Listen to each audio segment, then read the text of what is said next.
और जो सपा का कैंडिडेट आया हुआ है उसके सापेक्ष भी लोगों की सोच में दिन ब दिन परिवर्तन होता जा रहा है। और जो ये पंजीकरण हुआ है इसमें अगर सच्चाई निकल करके आती है तो कहीं ना कहीं से समाजवादी पार्टी का कैंडिडेट गर्दिश में नजर आएगा। अच्छा, अवधेश जी सांसद बने, आपसे संपर्क किए, आपसे मिले या नहीं? ना उसके पहले मेरा कोई संपर्क था, ना आज संपर्क है, और शायद भविष्य में भी उनसे कोई संपर्क मेरा नहीं होगा। अगर 60 के दशक की बात की जाए, 60 से लेकर 90 के दशक तक, तो मित्रसेन बाबूजी का दबदबा पूरी तरीके से अयोध्या की राजनीति में रहता था। और आपको बता दूं कि उन्हीं के इर्द गिर्द ये राजनीति घूमती थी अयोध्या जिले की। आज मिल्कीपुर में है और मिल्कीपुर में आज उन्हीं के लड़के हैं अरविंद सेन जी, जो लोकसभा का चुनाव भी लड़ चुके हैं कम्युनिस्ट पार्टी से। आज उनसे बातचीत करने के लिए मौजूद हैं और सीधा सवाल ये रहेगा कि मिल्कीपुर में जो भी कुछ घटा है और जो घटनाक्रम हो रहा है, सीधा सवाल और संवाद होने जा रहा है। राजनीति में हमेशा जो है क्या कहते हैं, बड़े बड़े उलटफेर होते रहते हैं। तो अरविंद सिंह जी हमारे साथ हैं। सबसे पहले आपका स्वागत है सर। जी बहुत बहुत धन्यवाद आपको। सवाल पहला है, मिल्कीपुर में जो इस समय चल रहा है, कैसे देख रहे हैं इस बार आप लोगों का रुख क्या है चुनाव में? क्योंकि उपचुनाव हुआ, भी लोकसभा का भी चुनाव था, आपने चुनाव भी लड़ा है, लेकिन इस बार क्या रुख है आप लोगों का? देखिए, मिल्कीपुर का जो उपचुनाव है ये उपचुनाव सत्ता और विपक्ष के बीच का चुनाव है। और फैजाबाद की अयोध्या की सीट हारने के बाद भाजपा में एक खलबली सी है जी। एक प्रतिकार की भावना है, जिसके सापेक्ष वो लोग ये चाहते हैं कि किसी भी दशा में हमको मिल्कीपुर को जीतना है। और उसी के इर्द गिर्द ये सारा ताना बाना प्रशासनिक तौर पे, सत्तात्मक तौर पे तैयार किया जा रहा है।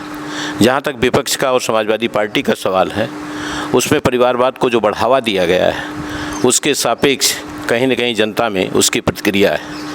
तो ये सत्ता और परिवारवाद दोनों के बीच का द्वंद्व है और इसको जनता किस रूप में तय करेगी ये आने वाला समय बताएगा। अरविंद सेन जी किसको सपोर्ट कर रहे हैं? अरविंद सेन के साथ तो इतना है कि जो व्यक्तित्व हमारे सामने होंगे उसमें जो जनता से जुड़े हुए होंगे, जो जनता के सुख दुख में शिरकत करेंगे, जिनकी जनता में पकड़ होगी, जिनको जनता अपना रहनुमा महसूस करती होगी, उसके सापेक्ष में जाऊंगा। अभी मैंने कुछ निर्णय नहीं लिया है फिलहाल। अच्छा, अभी कल एक घटना हुई है, अजीत प्रसाद जी पर आरोप लगे, FIR भी दर्ज हुई है, क्या देखते हैं इस पूरी घटना को? देखिए, एक पंजीकरण उनके खिलाफ हुआ है अपहरण का और मारपीट का और धमकी का।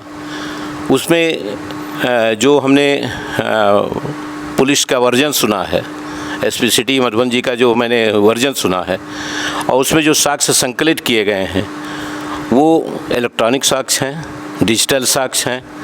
और उन साक्ष्यों के तले और जो है जो उसको रवि तिवारी को मैंने सुना है, पीड़ित पक्ष को, उसके सापेक्ष कहीं कहीं उस आरोप में कहीं गंभीरता और सच्चाई नज़र आ रही है। दोषी कौन नज़र आ रहा है? बताया नहीं तो दोषी है।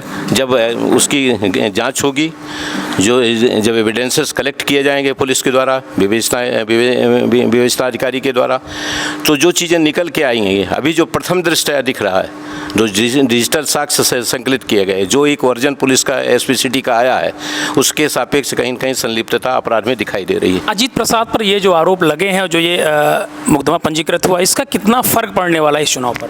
इसका बहुत अच्छा खासा असर पड़ेगा, क्योंकि चारित्रिक दोष को लेकर करके कहीं न कहीं जो आरोप लगे हैं, अगर उसमें पुलिस के द्वारा विवेचना के मध्य जो साक्ष्य संकलित किए गए उसमें सत्यांश नज़र आया और उसमें अगर सच्चाई नज़र आई तो उसका प्रभाव जनता पे जरूर पड़ेगा। अच्छा, बाबूजी का परिवार अवधेश जी से इतनी दूरी क्यों? नहीं, अवधेश जी से कोई दूरी नहीं है। आनंद सेन जी उनके साथ हैं और सेन जी से क्या नहीं, उन्होंने वो किया है तो उनका क्या कहते हैं, एक अपनी राजनीतिक भविष्य के मद्देनज़र वो कोई निर्णय ले रहे होंगे, उसमें मुझे कुछ नहीं कहना है। जहाँ तक मेरा व्यक्तिगत सवाल है, मैं एक स्वतंत्र क्या कहते हैं विचार का, स्वतंत्र विचारधारा का और एक फ्रीक्वेंट उसके तहत मैं कोई निर्णय लेता हूँ। तो जहाँ तक मैंने ये पाया है कि एक वर्चस्व की, एक परिवार की जो किसी पार्टी पे वर्चस्व स्थापित होने जा रहा है, उसके सापेक्ष कहीं न कहीं मैं नहीं जा सकता हूँ। इतने कह सकता हूँ इसलिए कि जो क्या कहते हैं मिल्कीपुर की राजनीति का स्वरूप था वो सीमित परिवेश में हो गया, परिवार विशेष के से परिवेश में हो गया, या कुछ लोगों के सापेक्ष हो गया, तो लिहाजा मिल्कीपुर की राजनीति एक संकुचित स्वरूप ग्रहण करती जा रही है, उसका एक स्वरूप ही बदलता जा रहा है। जो मिल्कीपुर की राजनीति गरीबों की राजनीति थी, मजलूमों की राजनीति थी, उनकी रहनुमाई की राजनीति थी, आज BMW में और बड़ी बड़ी लग्जरीज गाड़ियों में चलने वालों की राजनीति बन गई है। यही इससे मुझे कहीं न कहीं पीड़ा है, और उससे मिल्कीपुर की आम आवाम का, गरीबों का, मजलूमों का, पीड़ितों का जो एक मदद होनी चाहिए, जो उनकी रहनुमाई होनी चाहिए, वो नहीं होने जा रही है। अच्छा, उदय जी सांसद बने, आपसे संपर्क किए, आपसे मिले या नहीं? ना उसके पहले मेरा कोई संपर्क था, ना आज संपर्क है, और शायद भविष्य में भी उनसे कोई संपर्क मेरा नहीं होगा। अच्छा, सांसद बने तो आपको अचंभव लगा या फिर आपको यकीन था कि नहीं पलड़ा भारी रहने वाला था इनका? नहीं, ऐसा कुछ नहीं था। एक राजनीतिक समीकरण था, एक जातीय समीकरण था, जो तात्कालिक तौर पे संविधान के सापेक्ष, जातियों के वोटों के संग्रहण के सापेक्ष बन गया था। बाकी व्यक्तित्व के बलबूते पे, अपने आचरण के बलबूते पे, गरीबों की रहनुमाई के बलबूते पर ये निर्णय जनता ने नहीं लिया। जनता ने एक आवेश में आकर के, एक परिस्थिति बस, एक जातीय उसके तहत, संग्रहण के तहत एक निर्णय हुआ है। ये अस्थायित्व नहीं लिए हुए है, इसमें निश्चित रूप से उलटफेर होगा। अच्छा, अगर सवाल किया है तो एक भाई समाजवादी पार्टी से, दूसरे कम्युनिस्ट पार्टी से, तो जनता को कैसे, अगर कोई निर्णय लेना है आपको चुनाव में, मिल्कीपुर चुनाव में, तो कैसे जनता को आप मैनेज करेंगे? जनता में कैसे? देखिए, जो मुझसे जुड़े हुए लोग हैं, जो निरपेक्ष राजनीति में विश्वास करते हैं, जो स्वार्थ और क्या कहते हैं अपने हित की राजनीति नहीं करते हैं, जो लाभ की दृष्टि से राजनीति नहीं करते हैं, जिनको ये है कि हाँ, हमारी अगुवाई, हमारी रहनुमाई, हमारी खैरख्वाही कौन कर सकता है अच्छी तरह से, जो लोग मेरे साथ हैं, उनके सापेक्ष मुझे जो अपना डिसीजन देना होगा, जो उनके सापेक्ष उनसे मिल करके जो हम तय करेंगे, उसी के तय करने के बाद ही हम अपना क्या कहते हैं निर्णय देंगे। और अपने लोगों से यही गुजारिश करेंगे कि आप इस मिल्कीपुर की राजनीति को ध्वस्त मत होने दीजिए। मिल्कीपुर की राजनीति को जिसका एक इतिहास है, एक समय था जब मिल्कीपुर से ही फैजाबाद की पहचान थी। राजनीतिक तौर पे अगर आप देखना चाहते हो तो मिल्कीपुर की जनता के जो रहनुमाई थी, मिल्कीपुर की जनता की जो वोट की पद्धति थी, वो हमेशा सत्ता के विपक्ष में थी, बाबूजी के सापेक्ष थी। और उस राजनीति को आज की उस राजनीति को, उस तरह की सोच को आज धूल दूसरित किया जा रहा है। ये अत्यंत ही उसका विषय है। और फिर से हमको एक चाहे संघर्ष करना पड़े, चाहे जो करना पड़े, लेकिन जो गरीबों की रहनुमाई का उस सब्जेक्ट है, जो उनके प्रति सोच का वो है, उसके सापेक्ष मैं राजनीति करूंगा।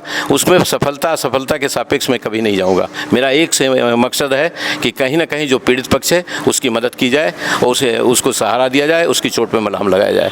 अच्छा, क्या लगता है कि अगर बात कर लिया चुनाव को लेकर, तो मिल्कीपुर में जिस तरह से चुनाव हो रहा है, क्या लगता है आपको बीजेपी और जो सपा का कम्युनिकेशन आप देख रहे हैं अभी लगातार, जितने भी प्रत्याशी मैदान में हैं, सब भाजपा से, फिर सपा तो चलिए जानने में लगा डिक्लेयर ही है, अभी केवल मतलब डिक्लेयर नहीं किया, बाकी लग रहा है कि टिकट अजीत को ही मिलने वाला है।